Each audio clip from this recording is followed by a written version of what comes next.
Good morning, dear students. Now, from today, I am studying your grammar lesson. Grammar lesson. The name of the lesson is finite and non-finite verbs. Chapter 7. Look at the board very carefully. Board के तरफ very carefully देखो. What is a finite verb? Finite verb का हिंदी में हम बोलते हैं समापिका क्रिया. क्या बोलते हैं? समापिका क्रिया. तो what is a finite verb?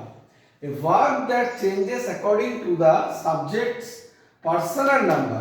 Subject जो भी पर्सन जो भी नंबर हो, चाहे फर्स्ट पर्सन सिंगुलर हो, सेकंड पर्सन सिंगुलर हो, थर्ड पर्सन सिंगुलर या प्लूरल हो, उसके अकॉर्डिंग जब सेंटेंस का वर्ब चेंज हो जाता है उसको हम बोलते हैं फाइनाइट वर्ब. जैसे देखो ही गोज टू मार्केट, वो मार्केट जा रहा है. तो यहाँ पर देखो ये जो वर्ब है गो, ये दिख रहा है कि सब्जेक्ट थर्ड पर्सन सिंगुलर है क्योंकि सब्जेक्ट है ही है सब्जेक्ट, ही है थर्ड पर्सन सिंगुलर, इसलिए गो चेंज हो गया. उसने क्या किया, उसने उसके पास ईएस ले लिया. ही गोज, अगर आई होता तो आई गो होता, लेकिन ही है इसलिए गोज हो गया. He goes to the market, to market वो बाजार में, वो बाजार जाता है. तो a finite verb completes an action. एक फाइनाइट वर्ब क्या करता है, एक एक्शन को कंप्लीट करता है. इसी का उल्टा होता है नॉन फाइनाइट्स. हाँ, तो फाइनाइट वर्ब जैसे कि मानो मैं लिख रहा हूं आई मेक दिस कार्ड्स, मैं ये कार्ड बनाता हूं. तो ये जो मेक वर्ब है, मेक दिख रहा है कि सब्जेक्ट है आई यानी फर्स्ट पर्सन सिंगुलर, इसलिए मुझको एस नहीं लेना है कि नहीं, इसलिए मेक हो गया फाइनाइट वर्ब. क्यों? क्योंकि मेक इस एक्शन को कंप्लीट कर रहा है. मेक दिस कार्ड, मैं इस कार्ड को बनाता हूं.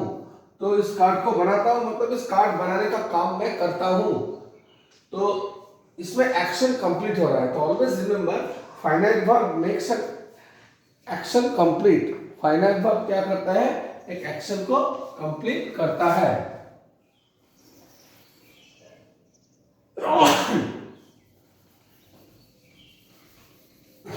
Sorry,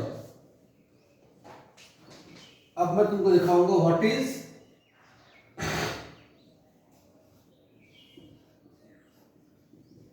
a non finite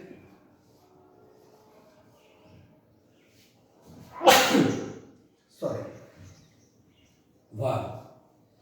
a verb that change, यहां पर थोड़ा चेंजेस कर देंगे. A verb that does not change. A verb that does not change, वो जो चेंज नहीं होता है, according to subject's person or number is called a non-finite verb. उसको हम जो verb सब्जेक्ट के अकॉर्डिंग चेंज नहीं होता है उसको बोलते हैं नॉन फाइनाइट वर्ब. जैसे कि मानो मैं तुमको एक एग्जांपल दे रहा हूं कि जैसे एग्जांपल है, जैसे कि मानो he wants to go there, वो वहां पर जाना चाह रहा है. देखो इधर गो सब्जेक्ट जबकि थर्ड पर्सन सिंगुलर है फिर भी गो चेंज नहीं हुआ. गो जैसे ही होता है तो गोज होता है, क्योंकि ही थर्ड पर्सन सिंगुलर है, फिर भी गोज नहीं हो रहा है, गो हो रहा है. वो इसलिए ये चेंजेस नहीं हो रहा है. और इसमें क्या है कि नॉन फाइनाइट्स में देखो, in non finites an action is always incomplete. Action हमेशा इनकम्प्लीट रहता है. जैसे he wants to go there, वो वहां पर जाना चाहता है, मतलब अभी गया नहीं, वो जाना चाहता है, मतलब अभी गया नहीं. तो ये है नॉन फाइनाइट्स.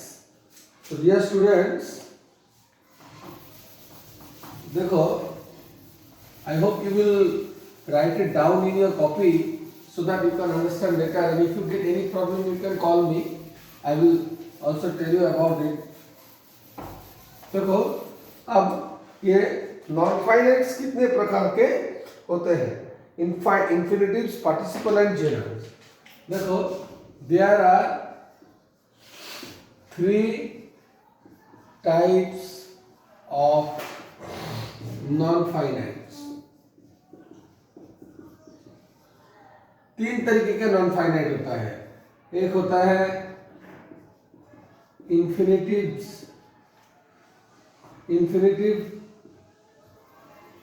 एक होता है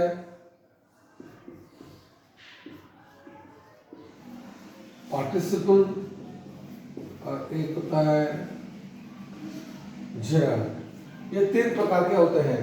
now I am going to tell you about this 3 types. मैं इस तीनों प्रकार को तुम लोगों को बताऊंगा कि इंफिनिटिव्स क्या होता है, पार्टिसिपल्स क्या होता है और जेरांड क्या होता है. एस भी ऐड कर सकते हो. इंफिनिटिव्स, पार्टिसिपल्स, जेरांड्स, ये क्या होता है? देखो students, at first I am going to tell you about infinitive. मैं ये इंफिनिटिव के बारे में तुम लोगों को बताऊंगा. इंफिनिटिव क्या होता है? इंफिनिटिव वही है, infinitive a verb that does not agree, एक वर्ब जो मान के नहीं चलता है, agree to the subjects, person and number. एक सब्जेक्ट के वर्ब के, सब्जेक्ट के पर्सन और नंबर को जो मान के नहीं चलता है उसको बोलते हैं इंफिनिटिव्स या इनफाइनाइट वर्ब, जिसको बोलते हैं इनफाइनाइट वर्ब. ऑलवेज रिमेंबर ये इनफाइनाइट वर्ब जो होता है ना, ये 2 प्लस वर्ब होता है. क्या होता है? 2 plus verb.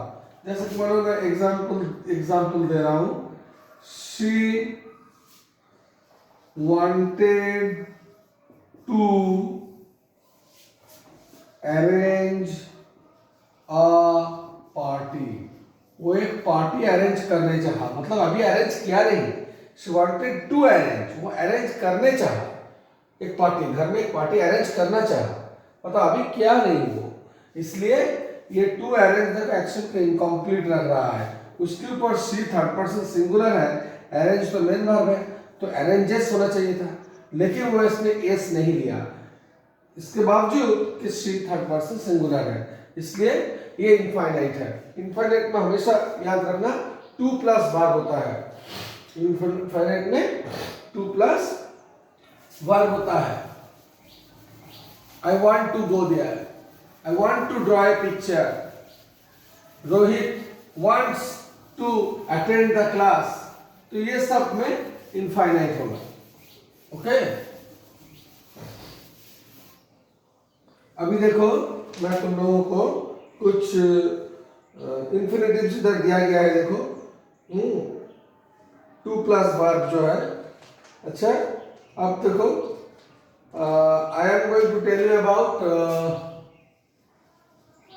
number 2, gerund. What is a gerund? A word that has both the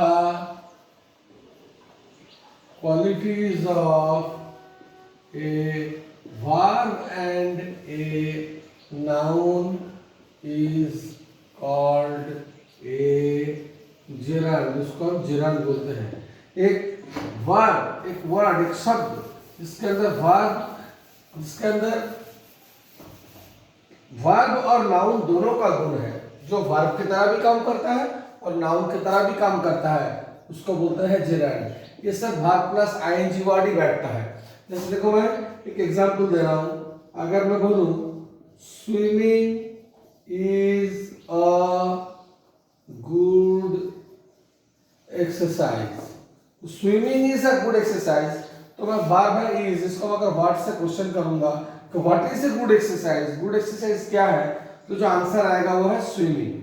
तो स्विमिंग में स्विम वर्ब है, इसके अंदर वर्ब का गुण है.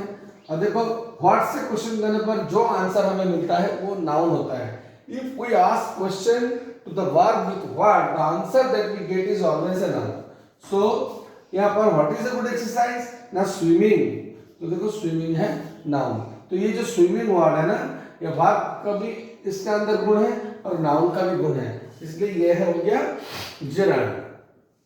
जैसे अगर मैं बोलूं smoking is injurious to health, smoking is what is injurious to health ना, स्मोकिंग है जेरांड, क्योंकि स्मोक वर्ब है और व्हाट से क्वेश्चन करने पर स्मोकिंग आंसर आ रहा है। What is injurious to health, smoking is injurious to health, तो स्मोकिंग हो गया जेरांड। तो स्विमिंग, स्मोकिंग ये एक तरीके का वर्ब है, लेकिन ये एक्शन को इनकम्प्लीट रख रहा है, डायरेक्ट एक्शन नहीं कर रहा है। जैसे फाइनाइट वर्ब क्या होता है, ये एक एक्शन को कंप्लीट करता है, लेकिन ये इस एक्शन को इनकम्प्लीट कर रहा है। Okay, so dear student, I think it is enough in this video. In the next video I will tell you about participles. Okay, good day.